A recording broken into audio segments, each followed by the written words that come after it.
بسم اللہ الرحمن الرحیم۔ اللہ تبارک و تعالیٰ نے انسانیت کو سیدھی راہ دکھانے کے لیے بہت سے نبی اور رسول بھیجے، جن کی صحیح تعداد صرف اور صرف اللہ تبارک و تعالیٰ کو ہی معلوم ہے۔ البتہ چند انبیاء کرام کا ذکر اللہ تبارک و تعالیٰ نے قرآن مجید اور رسول اللہ صلی اللہ علیہ وآلہ وسلم نے احادیث مبارکہ میں کیا ہے۔ ان میں سے جو سب سے پہلے نبی ہیں وہ حضرت آدم علیہ السلام۔ حضرت آدم علیہ السلام کی پیدائش۔ مفسر قرآن حضرت عبداللہ بن عباس رضی اللہ تعالیٰ عنہ فرماتے ہیں کہ حضرت آدم علیہ السلام کی تخلیق سے تقریباً 2000 سال پہلے اللہ تبارک و تعالیٰ نے زمین پر جنوں کا آباد کیا۔ جب جنات زمین میں فساد پھیلانے لگے اور آپس میں قتل و غارت کرنے لگے تو اللہ تبارک و تعالیٰ نے ابلیس کو فرشتوں کے ساتھ بھیجا کہ جنات کو سمندر اور جزیروں کی طرف بھگا دو۔ ابلیس نے فرشتوں کو ساتھ لے جا کر جنات کو سمندروں اور جزیروں کی طرف بھگا دیا۔ ابلیس خود بھی جنات کی نسل میں سے تھا، لیکن کثرت عبادت کی وجہ سے اللہ تبارک و تعالیٰ نے اسے فرشتوں کا سردار بنا دیا۔ فرشتوں کا سردار بننے کی وجہ سے ابلیس میں غرور و تکبر پیدا ہو گیا۔ اس نے یہ سمجھا کہ مجھے زمین و آسمان میں اتنا بڑا مقام اس لیے ملا ہے کہ میں نے اللہ تبارک و تعالیٰ کے نزدیک تمام مخلوقات سے افضل ہوں۔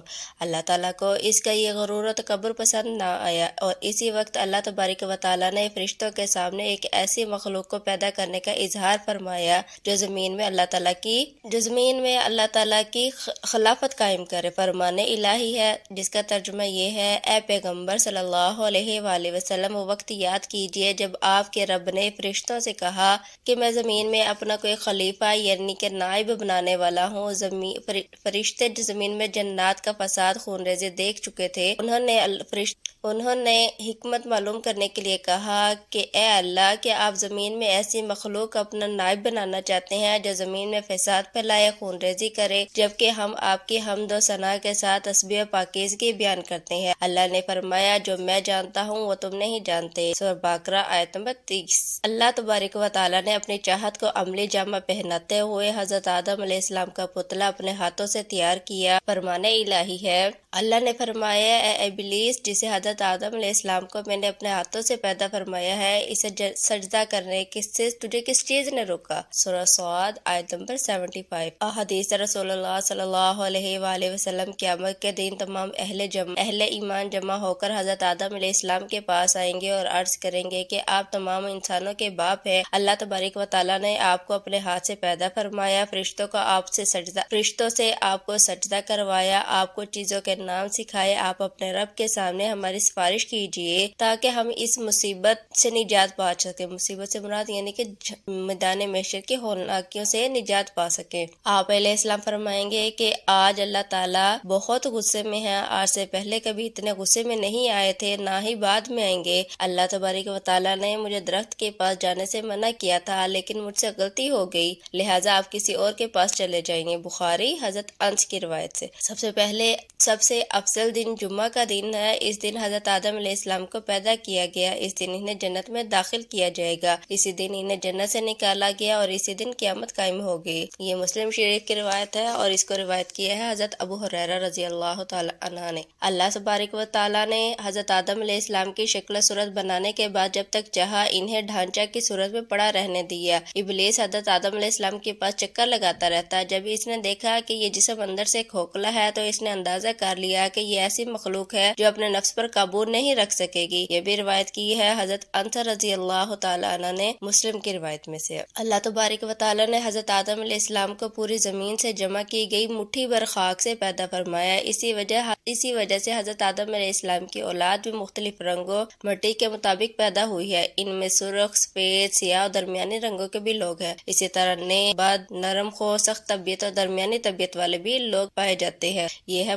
مسند احمد ابی موسیٰ کی روایت۔ اللہ تبارک و تعالیٰ نے حضرت آدم علیہ السلام کو جمعہ کے دن اپنے ہاتھ سے انسانی صورت میں پیدا فرمایا تھا کہ ابلیس اپنی بڑائی کا دعویٰ نہ کر سکے۔ اس کے کچھ دیر بعد مٹی سے بنے ہوئے ایک جسم کی صورت میں پڑا رہنے دیا۔ فرشتے اور ابلیس اسے دیکھ کر خوف زدہ ہو جاتے۔ ابلیس سے گزرتے ہوئے اسے ٹھوکر مارتا، جس کی وجہ سے ایسی آواز پیدا ہوتی تھی جس طرح مٹی کے بنے ہوئے برتن سے کسی چیز کے ٹکرانے کے بعد پیدا ہوتی ہے۔ اس لیے وہ کہتا تھا کہ فرمان الہی ہے، اللہ نے انسان کو ٹھیکڑی جیسی بجنے والی مٹی سے پیدا فرمایا۔ سورۃ رحمان آیت نمبر 14۔ ابلیس ایک مرتبہ موقع پا کر حضرت آدم علیہ السلام کے منہ کی طرف سے بدن میں داخل ہو گیا اور دوسری طرف سے نکل گیا۔ فرشتوں سے کہنے لگا اس سے مت ڈرو، یہ حضرت آدم علیہ السلام اندر سے بالکل کھوکھلا ہے، اگر مجھے اس پر قابو پانے کا موقع ملا تو میں اسے ضرور گمراہ کروں گا۔ سورۃ انبیاء آیت نمبر 37۔ اللہ تبارک و تعالیٰ نے حضرت آدم علیہ السلام کو پیدا فرمایا تو ان کا قد 7 ہاتھ لمبا بنایا، ان میں روح پھونکی اور فرمایا جا کر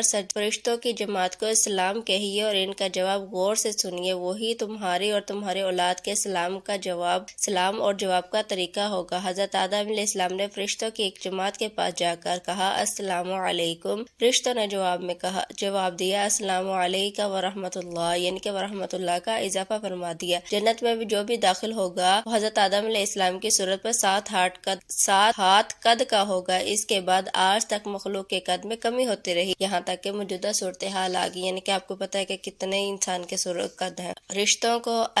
فرشتوں کو اولاد آدم کی خون ریزی کا علم کیسے ہوا؟ فرشتے زمین پر جنات کے آپس کے لڑائی جھگڑے اور خون ریزی دیکھ چکے تھے، اس کو سامنے رکھتے ہوئے انہوں نے اولاد آدم کے بارے میں بھی یہی خدشہ ظاہر کیا کہ یہ بھی آپس میں خون ریزی کا ارتکاب کر سکتے ہیں۔ قتادہ رحمۃ اللہ علیہ فرماتے ہیں کہ فرشتے حضرت آدم علیہ السلام سے پہلے زمین پر آباد ہونے والی مخلوقات کے حالات دیکھ چکے تھے اور اللہ تبارک و تعالیٰ اصل حقیقت کو خوب جانتے ہیں۔ خلیفہ بنانے کی مصلحت۔ جب اللہ تبارک و تعالیٰ نے فرشتوں کو ایک نئی مخلوق پیدا کرنے کی خبر دی تو انہوں نے اس نئی مخلوق کو پیدا کرنے کی مصلحت معلوم کی تو اللہ تبارک و تعالیٰ نے فرمایا بلا شبہ میں وہ باتیں جانتا ہوں جن کا تمہیں علم نہیں۔ سورۃ بقرہ آیت نمبر 30۔ یعنی میں اس نئی مخلوق میں نبی، رسول، عابد، صدیق، شاہد، زاہد، ولی، بعمل، علماء اور صالحہ پیدا کروں گا۔ رسول اکرم صلی اللہ علیہ وآلہ وسلم نے فرمایا جب فرشتے بندوں کے اعمال لے کر آسمان پر چڑھتے ہیں تو اللہ تبارک و تعالیٰ جاننے کے باوجود ان سے پوچھتے ہیں تم نے میرے بندوں کو کس حال میں چھوڑا؟ فرشتے فرماتے ہیں جب ہم گئے تھے تو وہ نماز عصر میں مصروف تھے، جب وہ واپس آئے تو وہ نماز فجر میں مصروف تھے۔ بخاری شریف کی روایت ہے جس کو روایت کیا حضرت ابو ہریرہ رضی اللہ تعالیٰ عنہ نے، یعنی فرشتوں کو جس مصلحت اور حکمت کی جستجو تھی وہ انہیں انسان کی عبادت میں مصروف ہونے کی صورت میں دکھائی دی جاتی ہے۔ فرشتوں کا حضرت آدم علیہ السلام کے لیے سجدہ۔ اللہ تبارک و تعالیٰ نے حضرت آدم علیہ السلام کے جسم میں روح پھونکنے سے پہلے ہی فرشتوں کو اس بات کا پابند کر دیا تھا کہ جیسے ہی حضرت آدم علیہ السلام کی تخلیق مکمل کر کے اس میں روح ڈال دوں گا تو تم ان کے سامنے سجدہ تعظیمی میں گر جانا۔ جب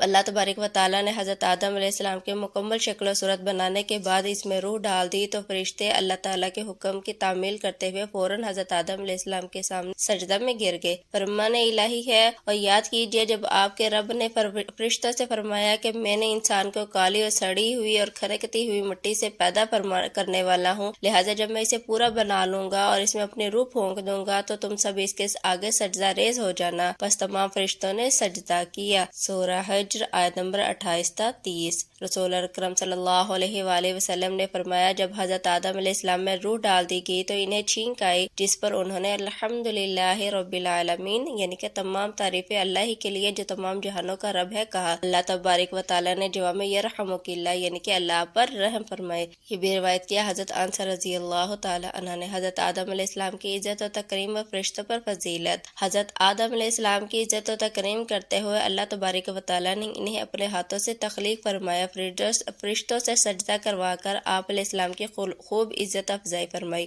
فرمان الہی ہے جب ہم نے فرشتوں سے کہا آدم کو سجدہ کرو، ابلیس کے علاوہ سب نے سجدہ کیا۔ ابلیس نے سجدہ کرنے سے انکار کر دیا اور تکبر کے سورۃ بقرہ آیت نمبر 34۔ ابلیس کا حضرت آدم علیہ السلام کو سجدہ کرنے سے انکار۔ جب اللہ تبارک و تعالیٰ نے فرشتوں کو حکم دیا کہ حضرت آدم علیہ السلام کو سجدہ کرو تو تمام فرشتوں نے اللہ تعالیٰ کے حکم کی تعمیل میں سجدہ کیا۔ ابلیس چونکہ کثرت عبادت کی وجہ سے فرشتوں کے ساتھ رہتا تھا، لہٰذا اسے بھی فرشتوں کے ساتھ حضرت آدم علیہ السلام کو سجدہ کرنے کا حکم دیا گیا، مگر ابلیس حضرت آدم علیہ السلام کی عزت و فضیلت دیکھ کر حسد کرنے لگا اور تکبر کرتے ہوئے انہیں سجدہ کرنے سے انکار کر دیا۔ اللہ رب العزت نے اس سجدہ نہ کرنے کی وجہ پوچھی تو اس نے جواب دیا میں آدم علیہ السلام سے بہتر ہوں۔ فرمان الہی اللہ تبارک و تعالیٰ نے فرمایا اے ابلیس تجھے سجدہ کرنے سے کس چیز نے روکا جبکہ میں نے تجھے حکم دیا تھا؟ اس پر ابلیس نے کہا کہ میں اس آدم سے بہتر ہوں، آپ نے مجھے آگ سے پیدا فرمایا اور اس کو مٹی سے پیدا کیا۔ اعراف آیت نمبر 12۔ بس تمام فرشتوں نے سجدہ کیا سوائے ابلیس کے، اسے سجدہ کرنے والوں کے ساتھ دینے سے صاف انکار کر دیا۔ اللہ نے پوچھا، اے ابلیس تجھے کیا ہوا، تو سجدہ کرنے والوں میں شامل نہ ہوا؟ اس پر ابلیس نے کہا، میں ایسے انسان کو سجدہ نہیں کر سکتا جس کو آپ نے کالی سڑی ہوئی اور کھنکتی ہوئی مٹی سے پیدا کیا۔ سورۃ ہجر آیت نمبر 30 تا 33۔ اگر آپ مزید اس بارے میں تفصیلات پڑھنا چاہتے ہیں تو ترجمہ تفسیر بنی اسرائیل آیت نمبر 61 اور سعد کی آیت نمبر 30، سورہ سعد کی آیت نمبر 76 کا مطالعہ کیجیے۔ رسول اکرم صلی اللہ علیہ وآلہ وسلم نے فرمایا، فرشتے نور سے اور جن آگ سے اور آدم علیہ السلام اس چیز یعنی کہ مٹی سے پیدا کیا گیا جس کا تمہیں علم ہو چکا۔ ابلیس کا تکبر اور اس کا انجام۔ جب ابلیس نے اللہ تبارک و تعالیٰ کی نافرمانی کرتے ہوئے حضرت آدم علیہ السلام کو سجدہ کرنے سے انکار کر دیا تو اللہ رب العزت نے اس کا مقام اور مرتبہ چھین کر قیامت تک کے لیے اسے معلون اور مردود قرار دے کر جنت سے نکل جانے کا حکم دیا۔ فرمان الہی، اللہ تبارک و تعالیٰ نے فرمایا، اے ابلیس تو یہاں سے نکل جا، بے شک تم مردود ہے، بلا شبہ قیامت کے دن تک تجھ پر میری لعنت برستے رہے گی۔ سورۃ ہجر آیت نمبر 34 تا 35۔ اللہ تبارک و تعالیٰ نے فرمایا، تو یہاں سے اتر جا، اس لیے تجھے کوئی حق نہیں کہ تو یہاں رہ کر تکبر کر رہا، تو نکل جا، بے شک تو ذلیلوں میں سے ہے۔ اعراف آیت نمبر 13۔ اللہ نے فرمایا، یہاں سے ذلیل و خوار ہو کر نکل جا، لہٰذا ان میں سے بھی جو تیرا کہا مانے گا میں ضرور لہٰذا تم سب کو جہنم سے بھر دوں گا۔ سورۃ اعراف آیت نمبر 18۔ حدیث رسول اللہ صلی اللہ علیہ وآلہ وسلم، جب ابن آدم سجدہ والی آیت کی تلاوت کے بعد سجدہ کرتا ہے تو شیطان ایک طرف ہو کر رونے لگتا ہے اور کہتا ہے کہ ہائے افسوس، ابن آدم کو سجدہ کرنے کا حکم ہوا تو اس نے سجدہ کر لیا، اس لیے اسے جنت ملے گی، مجھے سجدہ کرنے کا حکم ہوا تو میں نے انکار کر دیا، اس لیے مجھے جہنم ملے گی۔ یہ روایت ہے مسلم کی، جس کو روایت کی ہے حضرت ابو ہریرہ رضی اللہ تعالی عنہ نے۔ حضرت آدم علیہ السلام کے فرشتوں پر علمی برتری۔ حضرت آدم علیہ السلام کو اللہ تبارک و تعالیٰ نے اپنے ہاتھ سے تخلیق فرما کر بلند مرتبہ عطا کیا، فرشتوں سے سجدہ کروا کر آپ علیہ السلام کے شرف اور منزلت پر مہر کی تصدیق لگا دی، پھر آپ علیہ السلام کو مختلف چیزوں کے نام سکھا کر فرشتوں پر علمی برتری ثابت ہو گئی۔ جب اللہ تبارک و تعالیٰ نے وہی نام فرشتوں سے پوچھے تو فرشتوں نے عرض کیا، ہمیں تو وہی معلوم ہے جو آپ نے ہمیں سکھایا۔ فرمان الہی، اللہ نے حضرت آدم علیہ السلام کو تمام اشیاء کے نام سکھائے، پھر ان چیزوں کو فرشتوں کے سامنے پیش کیا، فرمایا کہ مجھے ان چیزوں کے نام بتلاؤ اگر تم سچے ہو۔ ان سب نے کہا، اے اللہ، آپ کی ذات ہر عیب سے پاک ہے، ہمیں تو صرف اتنا ہی علم ہے جتنا آپ نے ہمیں سکھایا، بے شک آپ کامل علم رکھنے والے، حکمت والے ہیں۔ اللہ تبارک و تعالیٰ نے فرمایا، اے آدم، انہیں فرشتوں کی ان چیزوں کے نام بتاؤ۔ جب حضرت آدم علیہ السلام نے انہیں چیزوں کے نام بتا دیے تو اللہ تبارک و تعالیٰ نے فرمایا، کیا میں نے تمہیں نہیں کہا تھا کہ میں ہی زمین و آسمان کا غیب جانتا ہوں، اور بے شک میں جانتا ہوں جو تم ظاہر کر رہے ہو، جو تم چھپا رہے ہو۔ سورۃ بقرہ آیت نمبر 31 تا 33۔ حضرت حوا کی پیدائش اور جنت میں رہنے کا حکم۔ حضرت حوا علیہ السلام کی پیدائش سے پہلے حضرت آدم علیہ السلام اکیلے تھے، ان کا کوئی ہم جنس نہیں تھا۔ اللہ سبحانہ و تعالیٰ نے ان کی دلجوئی اور تسکین کے لیے انہی کے جسم سے بائیں طرف کی چھوٹی پسے سے حضرت حوا علیہ السلام کو پیدا فرمایا اور ان کی بیوی بنا کر انہیں جنت میں رہنے کا حکم دیا۔ فرمان الہی، وہی ہے جس نے تمہیں ایک جان سے پیدا کیا اور اس کی بیوی پیدا کی تاکہ وہ اسے سکون حاصل کرے۔ سورۃ اعراف آیت 189۔ ہم نے کہا، اے آدم، آپ اور آپ کی بیوی جنت میں رہو۔ سورۃ بقرہ آیت نمبر 35۔ حدیث پاک رسول صلی اللہ علیہ وآلہ وسلم، عورتوں سے حسن سلوک سے پیش آؤ کیونکہ وہ ٹیڑھی پسلی سے پیدا کی گئی ہیں، اگر تم اس پسلی کو سیدھا کرنا چاہو گے تو اسے توڑ بیٹھو گے۔ بخاری، مسلم، اور اس کو روایت کیا حضرت ابو ہریرہ رضی اللہ تعالی عنہ نے۔ حضرت آدم علیہ السلام سو رہے تھے کہ اللہ تبارک و تعالیٰ نے اسی حالت میں ان کی بائیں طرف کی چھوٹی پسلی سے حضرت حوا علیہ السلام کو پیدا فرمایا۔ اس کو روایت کیا حضرت ابن عباس رضی اللہ تعالی عنہ۔ ابلیس کی انسان سے دشمنی۔ جب اللہ تبارک و تعالیٰ نے حضرت آدم علیہ السلام اور حوا علیہ السلام کو عزت اور اکرام سے نوازتے ہوئے جنت میں رہنے کا حکم دیا تو شیطان کو انسان کی یہ عزت و تکریم برداشت نہ ہوئی، اس نے اسی وقت انسانوں کو گمراہ کرنے کا منصوبہ بنا لیا۔ انسان سے دشمنی کے لیے اس نے اللہ تبارک و تعالیٰ سے مہلت طلب کی۔ اللہ تبارک و تعالیٰ نے اسے قیامت تک کے لیے مہلت دے دی۔ فرمان الہی، اس نے کہا اے اللہ، چونکہ آپ نے مجھے گمراہ کر دیا ہے اس لیے میں ان انسانوں کو گمراہ کرنے کے لیے آپ کی سیدھی راہ پر گھات لگا کر ضرور بیٹھوں گا، پھر ان پر حملہ کروں گا، ان کے آگے سے، پیچھے سے بھی، دائیں سے اور بائیں سے، اور آپ میں سے اکثر کو شکر گزار نہ پائیں گے۔ سورۃ اعراف آیت نمبر 16 تا 17۔ ابلیس نے کہا اے اللہ، اب جب کہ آپ نے اس شخص کو مجھ پر فضیلت دے ہی دی ہے تو مجھے قیامت کے دن تک مہلت دے دیجیے، میں اس کے اولاد میں سے چند لوگوں کے علاوہ سب کو ضرور اپنے قابو میں کروں۔ بنی اسرائیل آیت نمبر 62۔ ابلیس نے کہا اے میرے رب، مجھے اس دن کے لیے مہلت ضرور دے دیجیے جب لوگ دوبارہ اٹھائے جائیں گے۔ اللہ نے فرمایا تجھے مہلت دی جاتی ہے اس دن تک جس کا وقت معلوم ہے۔ ابلیس نے کہا آپ کی عزت کی قسم، میں ان سب لوگوں کو بہکا کر رہوں گا سوائے تیرے مخلص بندوں کے۔ صاد آیت 79 تا 80۔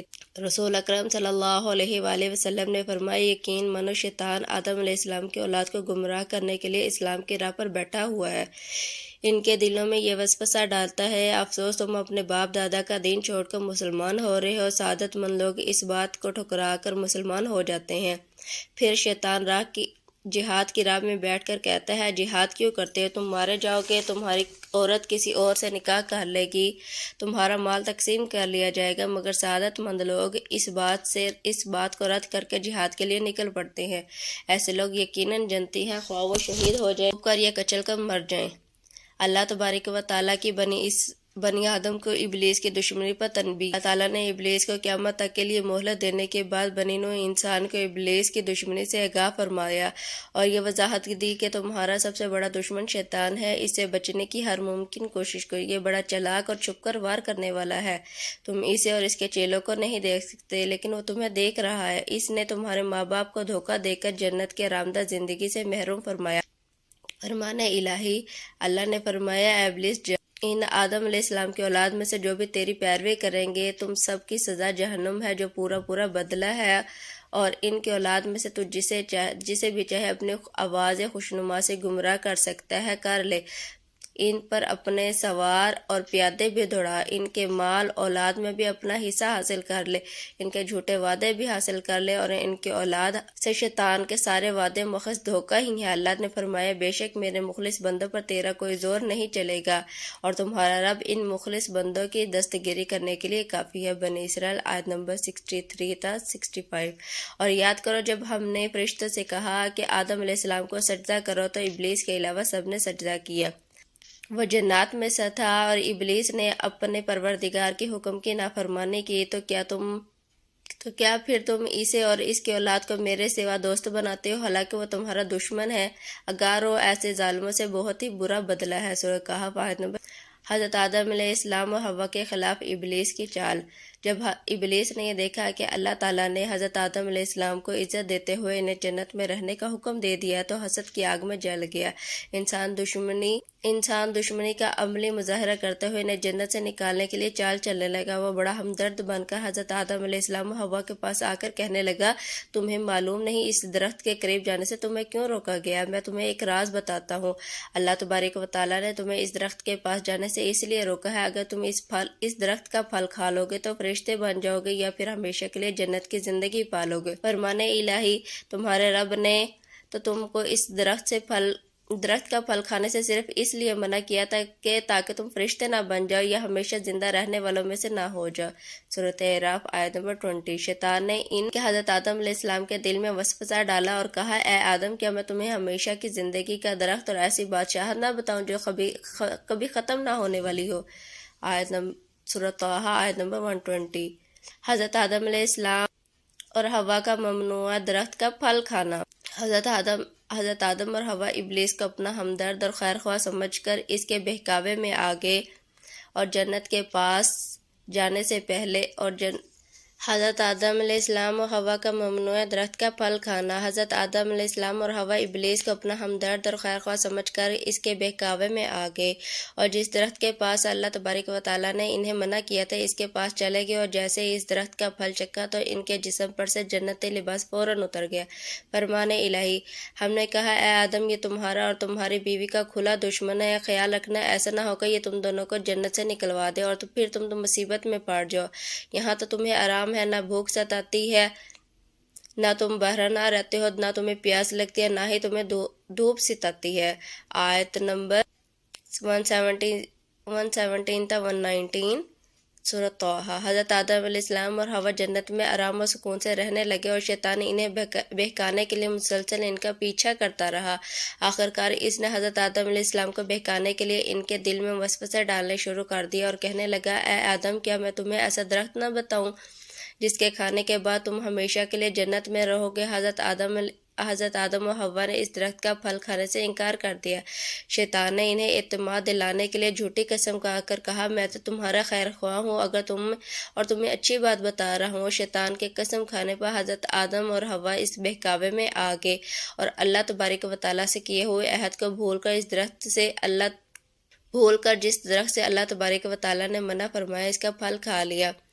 حضرت آدم علیہ السلام اور حوا نے جیسے ہی ممنوع درخت کا پھل چکھا تو ان کا جنتی لباس جسم سے اتر گیا۔ وہ شرم کے مارے اپنے ستر کو چھپانے کے لیے جنت کے درختوں کے پتے اپنے اوپر چپکانے لگے۔ فرمان الہی: پھر شیطان نے انہیں اس جنت سے پھسلا کر ان دونوں کو وہاں سے نکلوا دیا۔ سورۃ بقرہ آیت نمبر 36۔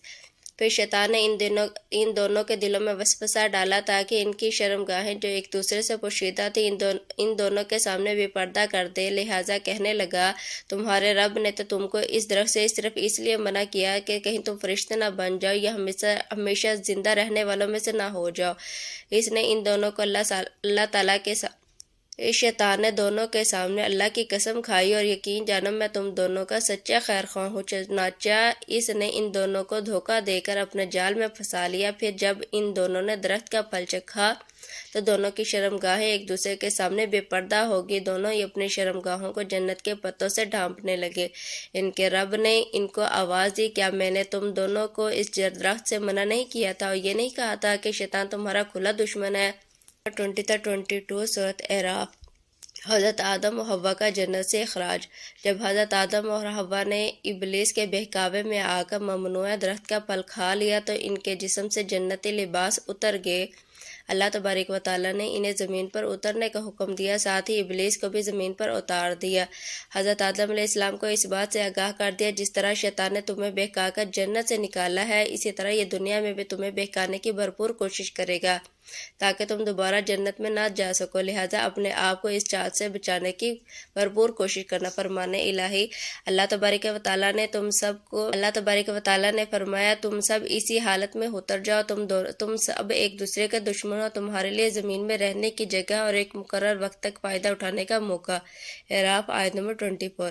اللہ نے فرمایا تم دونوں یعنی کہ انسان اور شیطان یہاں جنت سے اتر جاؤ، تم آپس میں ایک دوسرے کے دشمن ہیں۔ اب تمہارے پاس میری طرف سے ہدایت آئے تو جو شخص میری ہدایت کی پیروی کرے وہ نہ تو دنیا میں گمراہ ہوگا نہ ہی آخرت میں تکلیف اٹھائے گا۔ سورۃ طٰہٰ آیت نمبر 123۔ رسول اکرم صلی اللہ علیہ وآلہ وسلم نے فرمایا اللہ تبارک و تعالیٰ نے جب حضرت آدم علیہ السلام کو جنت سے زمین پر اتارا تو انہیں دنیا میں جینے کا ہنر سکھایا، جنت کے کچھ پھل بھی عطا فرمائے۔ حضرت آدم علیہ السلام کا اعتراف اور توبہ۔ حضرت آدم علیہ السلام کو اللہ تبارک و تعالیٰ نے جنت سے نکال کر زمین پر اتارا۔ زمین پر اترنے کے بعد انہیں جنت اور اس کی راحت اور سکون والی زندگی یاد آئی۔ انہیں اپنی غلطی کا احساس ہوا تو فوراً اللہ تبارک و تعالیٰ کے حضور توبہ کرنے لگے، اور توبہ کے کلمات بھی اللہ تبارک و تعالیٰ نے انہیں سکھائے تھے۔ فرمان الہی: پھر آدم علیہ السلام نے اپنے رب سے چند کلمات سیکھ لیے تو اس سے ان کی توبہ قبول کر لی، بے شک وہی توبہ کرنے والا اور بےحد رحم کرنے والا۔ سورۃ بقرہ آیت نمبر 37۔ حضرت آدم علیہ السلام کے دعائیہ کلمات: ربنا ظلمنا انفسنا وان لم تغفر لنا وترحمنا لنکونن من الخاسرین۔ اے ہمارے رب، ہم اپنے آپ پر ظلم کر بیٹھے، اگر آپ نے ہمیں معاف نہ کیا، ہم پر رحم نہ کیا تو یقیناً ہم نقصان پانے والوں میں سے ہو جائیں گے۔ یہ دعا پڑھنے پر اللہ تبارک و تعالیٰ نے آپ علیہ السلام کو معاف فرما دیا۔ اس دعا میں حضرت آدم علیہ السلام کی 5 خوبیاں ذکر ہوئی: اپنی غلطی کا اعتراف، غلطی پر شرمندہ ہو رہے، اپنے نفس کو ملامت کی، فوراً توبہ کی، اللہ کی رحمت سے نا امید نہیں ہوئے۔ حضرت آدم علیہ السلام آپ بھی ہر غلطی اور گناہ کے بعد ان 5 خوبیوں کو اپنائیے اور بہترین دعا روزانہ مانگیے۔ حضرت آدم علیہ السلام اور حوا کی اولاد۔ اللہ تبارک و تعالیٰ نے حضرت آدم علیہ السلام حوا کو بہت ساری اولاد عطا فرمائی۔ فرمان الہی: اے لوگو، اپنے رب کے عذاب سے ڈرو جس نے تمہیں ایک جان سے پیدا کیا اور اسی کی بیوی کو پیدا کر کے ان دونوں کو دنیا میں بہت سے مرد اور عورتیں پھیلائیں۔ سورۃ نساء آیت نمبر 1۔ اور یاد کرو جب آپ کے رب نے بنی آدم کی پشتوں سے ان کی اولاد کو نکالا، انہیں خود پر گواہ بناتے ہوئے پوچھا، کیا میں تمہارا رب نہیں؟ سب نے جواب دیا، کیوں نہیں، اور سب کی اس گواہی دیتے ہیں کہ آپ ہی ہمارے رب ہیں۔ سورۃ اعراف 170۔ حدیث پاک: رسول اللہ صلی اللہ علیہ وآلہ وسلم جب اللہ تعالیٰ نے حضرت آدم علیہ السلام کو پیدا فرمایا تو آپ علیہ السلام کی پشت پر ہاتھ پھیرا تو قیامت تک پیدا ہونے والی ہر جان آپ علیہ السلام کی پشت سے ظاہر ہو گئی۔ اللہ تعالیٰ نے ہر ایک کی آنکھوں کے درمیان نور کی ایک چمک رکھ دی، پھر انہیں آپ علیہ السلام کو دکھایا۔ آپ علیہ السلام نے پوچھا، اے میرا رب، یہ کون ہے؟ اللہ تبارک و تعالیٰ نے فرمایا، یہ تمہاری اولاد ہے۔ آپ علیہ السلام کو اپنے اولاد میں سے ایک ایسا آدمی بھی نظر آیا جس کی پیشانی کی چمک آپ علیہ السلام کو بہت اچھی لگی۔ آپ علیہ السلام نے پوچھا، اے میرے رب، یہ کون ہے؟ اللہ نے فرمایا، یہ آپ کے اولاد میں سے آخری زمانہ کی قوموں میں سے ایک نبی ہوگا جس کا نام داؤد ہوگا۔ آپ علیہ السلام نے پوچھا، اے میرے رب، آپ نے اس کی عمر کیا مقرر فرمائی؟ آپ نے فرمایا 60 سال۔ آپ علیہ السلام نے عرض کیا، اے میرے رب، اسے میری عمر میں سے 40 سال عنایت فرما دیجیے۔ پھر جب حضرت آدم علیہ السلام کی عمر ختم ہوئی تو موت کا فرشتہ ان کی روح قبض کرنے کے لیے آپ علیہ السلام نے فرمایا، کیا میری عمر میں سے 40 سال باقی نہیں ہے؟ فرشتے نے عرض کیا، آپ علیہ السلام نے وہ 40 سال اپنے بیٹے داؤد کو دے دیے ہیں۔ چنانچہ آپ علیہ السلام نے انکار کیا، اس لیے آپ علیہ السلام کی اولاد میں بھی انکار کرنے کی عادت ہے۔ آپ علیہ السلام بھول گئے، اس لیے آپ کی اولاد کو بھی بھول جاتی ہے۔ آپ علیہ السلام سے غلطی ہوئی، اس لیے آپ علیہ السلام کی اولاد بھی غلطیاں کرتی ہے۔ حضرت آدم علیہ السلام کی اولاد سے توحید الہی کا عہد۔ حضرت آدم علیہ السلام کو پیدا فرمانے کے بعد جب اللہ تبارک و تعالیٰ نے حضرت آدم علیہ السلام کی پشت پر ہاتھ پھیرا تو آپ علیہ السلام کے تمام اولاد حضرت آپ کی پشت سے ظاہر ہو گئی۔ پھر اللہ تبارک و تعالیٰ نے آپ کے سامنے آپ کی تمام اولاد سے اپنی توحید کا پکا عہد و پیمان لیا۔ نبی علیہ السلام سے توحید، رسالت اور نبوت سے متعلق عہد۔ اللہ تبارک و تعالیٰ نے جب حضرت آدم علیہ السلام کی تخلیق مکمل کرنے کے بعد ان کی پشت سے تمام اولاد کو ظاہر کیا تو ان میں سے قیامت تک مبعوث ہونے والے انبیاء علیہ السلام بھی تھے۔ اللہ تبارک و تعالیٰ نے انبیاء علیہ السلام سے توحید، رسالت اور نبوت سے متعلق خصوصی عہد لیا۔ فرمان الہی: اے نبی، یاد کریں جب ہم نے تمام انبیاء سے توحید کا عہد لیا اور بالخصوص آپ صلی اللہ علیہ وآلہ وسلم، نوح، حضرت ابراہیم، موسیٰ اور مریم کے بیٹے عیسیٰ، اور ہم نے ان سب بڑا پکا عہد لیا۔ سورۃ احزاب آیت نمبر 7۔ اور اس وقت کو یاد کیجئے جب اللہ نے تمام انبیاء سے عہد لیا کہ جب ہم نے تمہیں کتاب و حکمت عطا کروں گا تو پھر تمہارے پاس وہ رسول محمد صلی اللہ علیہ وآلہ وسلم آئے جو ان چیزوں کی تصدیق کر رہا ہو جو تمہارے پاس ہیں، تو اس رسول پر ایمان ضرور لانا اور اس کی ضرور مدد کرنا۔ اللہ نے پوچھا، کیا تم اقرار کرتے ہو، اس پر میرا عہد قبول کرتے ہو؟ انہوں نے جواب دیا، جی ہاں، ہم اقرار کرتے ہیں۔ اللہ نے فرمایا، تم گواہ رہنا، میں بھی تمہارے ساتھ گواہوں میں سے ہوں۔ پھر اس کے بعد جو بھی عہد سے پھر جائے گا وہی نافرمان ہوگا۔ سورۃ آل عمران آیت نمبر 81 تا 82۔ حضرت آدم علیہ السلام کے بیٹوں قابیل اور حابیل کا واقعہ۔ الہی: اے نبی صلی اللہ علیہ وآلہ وسلم، آپ لوگوں کو حضرت آدم علیہ السلام کے 2 بیٹوں کا سچا واقعہ سنائیے۔ جب ان دونوں نے قربانی پیش کی، ان میں سے ایک کی قربانی قبول کی گئی، دوسرے کی قبول نہ کی گئی تو کہنے لگا، میں تجھے قتل کر ڈالوں گا۔ پہلے نے کہا، بے شک اللہ تقوی اختیار کرنے والوں کا ہی عمل قبول کرتا ہے۔ اگر تو نے مجھے قتل کرنے کے لیے اپنا ہاتھ میری طرف بڑھایا تو میں تجھے قتل کرنے کے لیے ہرگز اپنا ہاتھ نہ بڑھاؤں گا۔ بے شک میں تو اللہ سے ڈرتا ہوں جو تمام جہانوں کا رب ہے۔ میں تو چاہتا ہوں تو اپنے ذمے اپنا اور میرا گناہ نہ لے۔ میں تو چاہتا ہوں تم اپنے ذمے اپنا اور میرا گناہ بھی لے لے، پھر تو دوزخیوں میں شامل ہو جائے۔ ظالموں کا یہی بدلہ ہے۔ آخرکار اس کے نفس نے اسے اپنے بھائی کے قتل پر آمادہ کر دیا، اس نے اسے قتل کر ڈالا، پھر بے شک وہ نقصان اٹھانے والوں میں سے ہو گیا۔ پھر اللہ نے ایک کوا بھیجا جو زمین کھودنے لگا تاکہ اسے دکھائے کہ وہ اپنے بھائی کی لاش کو کیسے دفنائے۔ یہ دیکھ کر کہنے لگا، ہائے افسوس، میں تو اس کوے جیسا بھی نہ ہو سکا کہ اپنی لاش کو چھپانے کے لیے تدبیر کر لیتا۔ پھر وہ بڑا ہی پریشان اور شرمندہ ہو گیا۔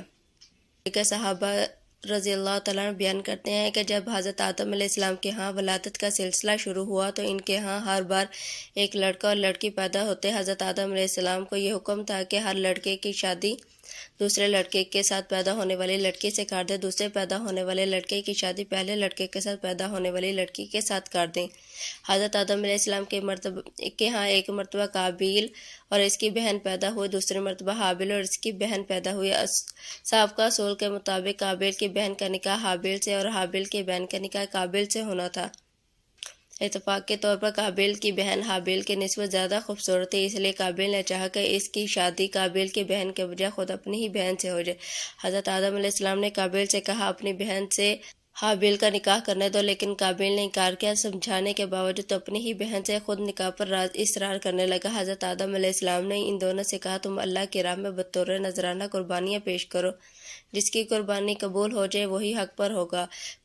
حابیل بکریاں پالتا تھا، اس نے موٹی تازی بکری قربانی کی، اور قابیل کھیتی باڑی کرتا تھا، اس نے گھٹیا قسم کا اناج اللہ کی راہ میں پیش کیا۔ دونوں نے اپنی اپنی قربانی میدان میں رکھ دی، آسمان سے آ گئی اور قربانی حابیل کی قربانی کو کھا گئی جو اس کی قبولیت کی علامت تھا۔ قابیل کی قربانی جب قبول نہ ہوئی تو اسے غصہ آیا، اس نے اپنے بھائی حابیل کو قتل کر ڈالا۔ جب حابیل قتل ہو گئے تو قابیل کھلے آسمان کے نیچے ان کی لاش کو رکھ دی، اور اس کے لیے دفن کرنے کا طریقہ معلوم نہ تھا۔ اللہ تبارک و تعالیٰ نے آخر دو کوے بھیجے، ان میں سے ایک نے دوسرے کو مارا، پھر اس کے چونچ سے گھڑا کھود کر مردہ کوے کو اس میں ڈال کر اوپر سے مٹی ڈال دی۔ قابیل نے اپنی آنکھوں سے یہ ماجرا دیکھا تو شرمندہ ہو کر کہنے لگا، ہائے افسوس، میں تو اس کوے سے بھی گویا گزرا ہوں۔ رسول اکرم صلی اللہ علیہ وآلہ وسلم نے فرمایا، جتنے بھی لوگ ناحق قتل ہو رہے ہیں ان کا گناہ آدم علیہ السلام کے بیٹے قابیل کے حصے میں بھی لکھا جا رہا ہے، کیونکہ انسانوں میں قتل و غارت کی ریس سب سے پہلے قابیل نے شروع کی تھی۔ جس نے اسلام میں کوئی اچھا طریقہ رائج کیا پھر اس کے طریقہ پر عمل کیا ہے تو اس طریقہ پر عمل کرنے والوں کے لیے برابر ثواب لکھا جائے گا، اس کے ثواب میں کوئی کمی نہیں کی جائے گی۔ جس نے اسلام میں کوئی برا طریقہ رائج کیا پھر اس کے بعد اس طریقہ پر عمل کیا گیا تو اس طریقہ کو رائج کرنے والے کو اس عمل کے لیے برابر گناہ ہی لکھا جائے گا، اور عمل کرنے والے کے لیے بھی گناہ میں کوئی کمی نہیں کی جائے گی۔ اگر آپ اس کے لیے اور ویڈیو دیکھنا چاہتے ہیں تو آپ میرے حضرت آدم علیہ السلام کی وفات، حضرت ابن کعب رضی اللہ تعالیٰ عنہ فرماتے ہیں جب حضرت آدم علیہ السلام کی وفات کا وقت قریب آیا تو انہوں نے اپنے بیٹوں سے فرمایا، میرے بیٹوں، میرا جنت کا پھل کھانے کو جی چاہتا ہے۔ بیٹے جب پھل کی تلاش میں نکلے، سامنے فرشتے آتے ہوئے دکھائی دیے جن میں حضرت آدم علیہ السلام کے کفن اور خوشبو تھے۔ فرشتوں نے پوچھا، اے آدم کے بیٹوں، تمہیں کس چیز کی تلاش ہے؟ جو بیٹوں نے جواب دیا، ہمارے والد کی طبیعت ناساز ہے اور وہ جنت کے پھل کھانے کی خواہش رکھتے ہیں۔ فرشتوں نے فرمایا، تم واپس چلے جاؤ کیونکہ تمہارے والد فوت ہونے والے ہیں۔ فرشتوں نے